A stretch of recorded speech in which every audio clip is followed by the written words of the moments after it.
these artists actually came to Washington in 2019 to talk about the lack of freedom of expression. And they went to the OAS to do so. They introduced their campaign at the OAS. This is Amaury Pacheco, one of the founders of the San Isidro movement. And in the center, you see one of the grandmaster architects, the grand wizard of putschism, right-wing putschism in Latin America, Luis Almagro, who is the Secretary General of the Organization of American States, what former Cuban Foreign Minister Raul Roa described as the Yankee Ministry of the Colonies. This is the guy who is the architect of the brutal Bolivian coup that saw indigenous protesters massacred in Sencata and Sacaba, who helped fake the election results there. This is someone who's dedicating all of his energy to starving out Venezuela. And here are these artists embracing him. I mean, this is probably the clearest embodiment of the sellout mentality of the San Isidro movement. Anyone in Latin America who has any dignity, who doesn't want to live on their knees, recognizes Luis Almagro as an absolute and total monster.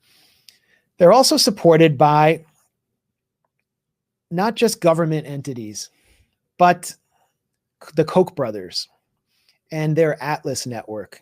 The Atlas network is a global network of libertarian think tanks funded by big business, local big business in Argentina and elsewhere in Latin America, and overseen by the Koch brothers network here in Washington to impose free market economics on countries that have resisted it, specifically Venezuela and Cuba. But they also fight social democratic governments like the Fernandez-Kirchner government in Argentina. They want the most extreme Randian government possible.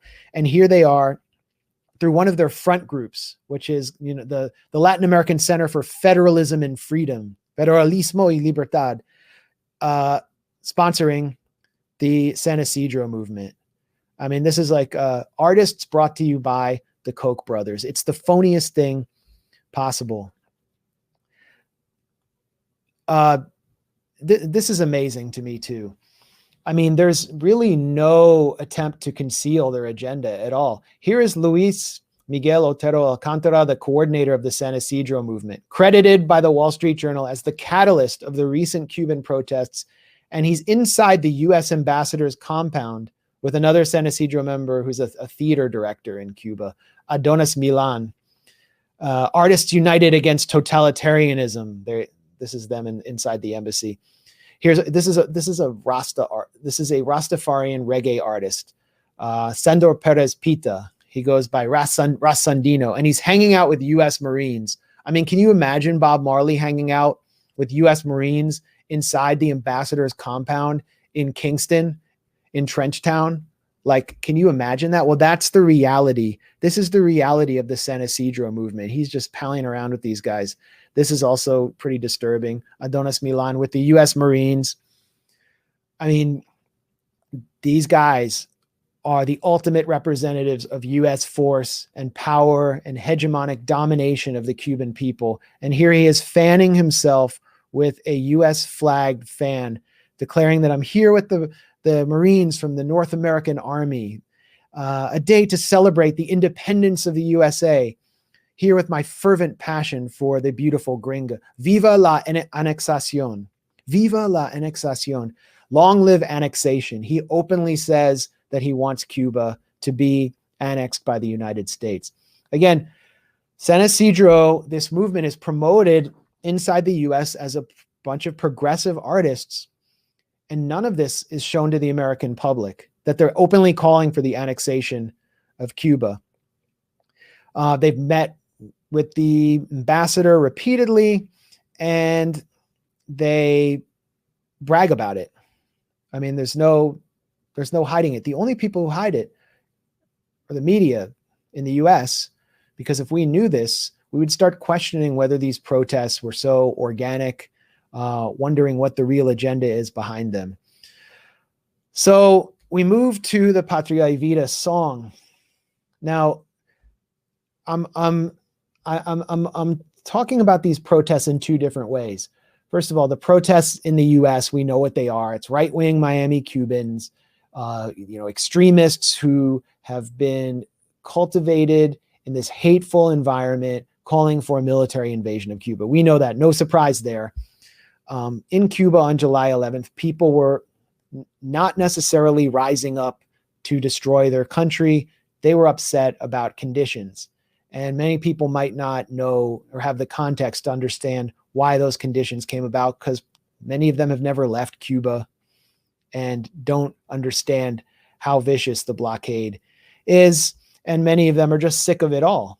So the whole point of this, the San Isidro movement and the artists around it, is to reframe those protests as a cry for freedom and to make inroads into progressive circles in the US. And that's where Patria Evita comes in, because it's a song that has appeal to so many people, and it's become, the song of the protests. Now, I showed you some of the opening images, but this will tell you really how the song developed from the beginning as a US regime change weapon. And it'll make you question so many other pieces of art. And I'll give a few examples at the end of this, maybe relating to the Olympics, that also appear to have been spun out by the US State Department and US intelligence networks. Okay, Samantha Power is promoting this song, the head of USAID now, just days after it was released.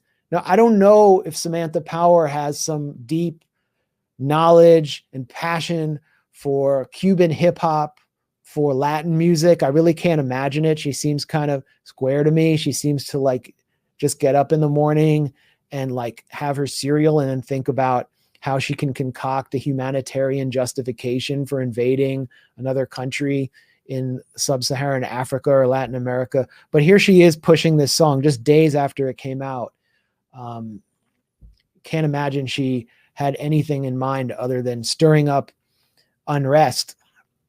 Then, I mentioned there's the event in the European Parliament with Juan Guaido and these rappers, sponsored by Leopoldo López Gil, who is an oligarch, Venezuelan oligarch from the oldest oligarchic family in Venezuela, moved to Spain, basically bought his seat in the European Parliament, and sponsors this event with all of these pathetic sellout rappers. Let me just show you what an absolute sellout they are. It actually amazes me because, I can't imagine someone going from the United States, for example, and going to, China or Russia and saying, we need you to attack our country, because the consequences would be too extreme. Sorry, I put the wrong tab on. One moment.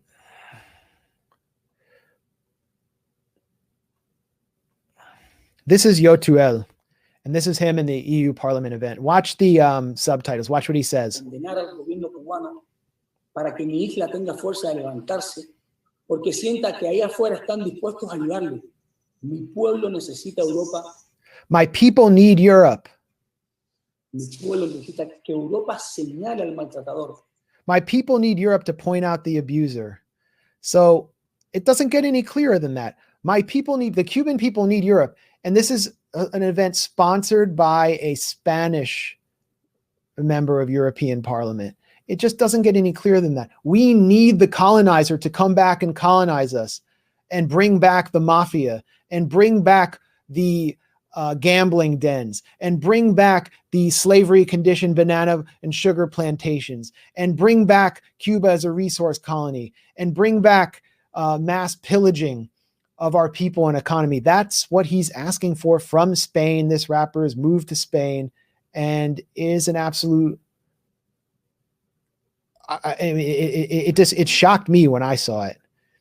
So the collaboration with the State Department was just out in the open, and no one saw fit to mention it in US media anywhere. Look at this. Here you have Julie Chung. This is the, the Assistant Secretary for Latin America, one of these drones that comes out of George Washington University, doesn't even know anything different than promoting regime change around the world. She, has no capacity for independent thought. Every statement condemning Nicaragua or Venezuela or Cuba comes through Julie Chung now. And here she is in an inspiring call with Yotuel, the main figure behind Patria Evita, the song of the Cuban protests, and now the call for freedom. And this is March 12th of this year. So this is only days after the song was released again, and they're just out in the open. So in June, just weeks before the protests, Samantha Powers, USAID, puts out a call for applications for grants. They realize that something's happening in Cuba. People are getting desperate. Let's turn the screw even further. So she announces $2 million more in grants.